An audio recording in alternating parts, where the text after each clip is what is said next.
सूचना केवल हमारे विचार हैं, वित्तीय सलाह नहीं। निर्णय लेने से पहले खुद शोध करें। किसी भी लाभ या हानि के लिए हम उत्तरदायी नहीं हैं।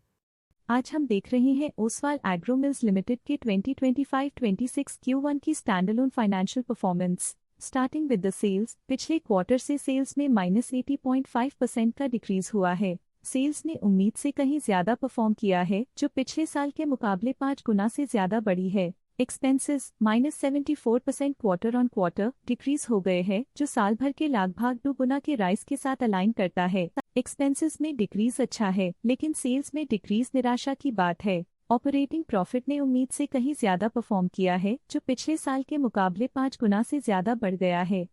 Quarter on quarter around -82% decrease हुआ है। Operating profit margin OPM annual basis पे लगभग 3 गुना से इंक्रीज हुआ है, और पिछले क्वार्टर के कंपैरिजन में -5.5% से डिक्रीज हुआ है। एक्सेप्शनल आइटम्स को ऐड करके अदर इनकम पिछले क्वार्टर के कंपैरिजन में 14% बढ़ गई, बावजूद इसकी ईयरली ग्रोथ 26% हुई है। इंटरेस्ट एक्सपेंसेस पिछले क्वार्टर से 0% अप हुआ, लेकिन ईयर ओवर ईयर इंक्रीज 0% हुआ है। डिप्रिशिएशन कॉस्ट्स में 0% का क्लाइम देखने को मिला, और ईयरली बेसिस पे -33.5% का डिक्रीज देखा गया। प्रॉफिट बिफोर टैक्स एनुअली लगभग 7 गुना बढ़ा, लेकिन प्रोसीडिंग क्वार्टर से -77.5% डिक्रीज हुआ है। इस साल कंपनी ने 26% टैक्स पे किया, और क्वार्टरली कंपनी ने 25% टैक्स पे किया है। नेट प्रॉफिट ने ईयर ऑन ईयर पिछले साल के मुकाबले काफी ज्यादा वृद्धि दिखाई, जो कंपनी के लिए बेहतरीन परफॉर्मेंस रही। लेकिन लास्ट क्वार्टर से -77.5% का कंट्रैक्शन हुआ है। इस क्वार्टर के दौरान कंपनी का परफॉर्मेंस इतना अच्छा नहीं रहा। नेगेटिव नेट प्रॉफिट लॉसेस को इंडिकेट करता है।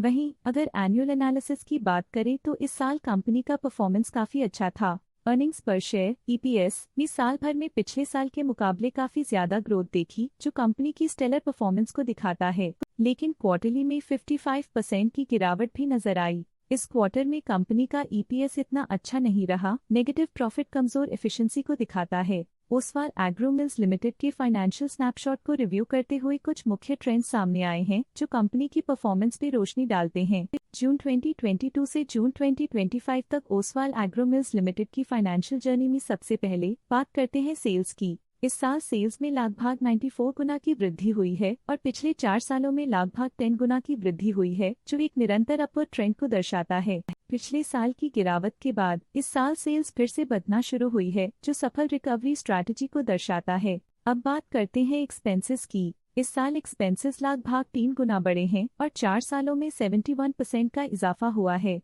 इस साल सेल्स में एक्सपेंसेस के मुकाबले ज्यादा वृद्धि हुई है, जो अच्छी प्रॉफिटेबिलिटी को दर्शाता है। ऑपरेटिंग प्रॉफिट का सफर स्टेडली ऊपर चढ़ रहा है। इस साल लगभग 26 गुना की बढ़ोतरी के साथ, और पिछले 4 सालों में लगभग 121 गुना का नोटिसेबल राइज हुआ है। लगातार 2 साल की गिरावट के बाद इस साल ऑपरेटिंग प्रॉफिट बढ़ा है, जो ऑपरेशनल रणनीतियों में सुधार को दर्शाता है। नेट प्रॉफिट का सफर ऊपर की ओर चल पड़ा है। इस साल लगभग 37 गुना की चढ़ाई के साथ पिछले 4 सालों में लगभग 72 गुना की शानदार वृद्धि हुई है। पिछले साल की सेटबैक के बाद नेट प्रॉफिट में सुधार हुआ है, जो मार्केट ऑपरेशंस में संभव रिकवरी और अडेप्टेबिलिटी को दर्शाता है। इस साल EPS ने ऊंचाइयों को छुआ है, लगभग 41 गुना की वृद्धि के साथ, जो पिछले 4 सालों में लगभग 14 गुना की मजबूत वृद्धि पर आधारित है। पिछले साल की गिरावट के बाद इस साल EPS में वापसी हुई है, जो एक सफल फाइनेंशियल टर्नअराउंड को दर्शाता है। चलिए अब बात करते हैं शेयर होल्डिंग पैटर्न की। ओसवाल एग्रो मिल्स की शेयर होल्डिंग रिपोर्ट्स कुछ इस प्रकार की हैं, जो अननोन 2025 के तक चलता है।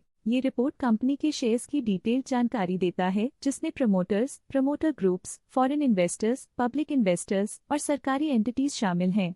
पब्लिक हेल्थ शेयर्स का परसेंटेज 2025 के में 52.91% से 2025 के में 52.87% तक डिक्रीज हो गया। इस डिक्रीज से साफ है कि इस टाइम पीरियड में कंपनी में पब्लिक का हिस्सा डिक्रीज हुआ है। जब कंपनी के शेयर्स का मैक्सिमम हिस्सा पब्लिक के पास होता है, तब ये माना जाता है कि कंपनी कमजोर हाथों में है, जो बाजार की अस्थिरता और स्पेक्युलेटिव ट्रेडिंग को इंडिकेट करता है। डोमेस्टिक इंस्टीट्यूशनल इन्वेस्टर के शेयर होल्डिंग में थोड़ा डिक्रीज आया 2025 के से 2025 के में, जो दिखाता है कि डोमेस्टिक इंस्टीट्यूशंस ने अपने स्टेक को -0.04 से डिक्रीज किया है। FII फॉरेन इंस्टीट्यूशनल इन्वेस्टर्स ने अपना शेयर होल्डिंग 2025 में 0.02% से 2025 में 0.1% तक इंक्रीज किया। ये बताता है कि फॉरेन इंस्टीट्यूशंस ने कंपनी में अपना इंटरेस्ट 0.08% तक इंक्रीज किया है। ये था कंपनी का करंट शेयर होल्डिंग पैटर्न। आज के लिए फाइनेंशियल सेक्टर में इतना ही। देखने के लिए धन्यवाद।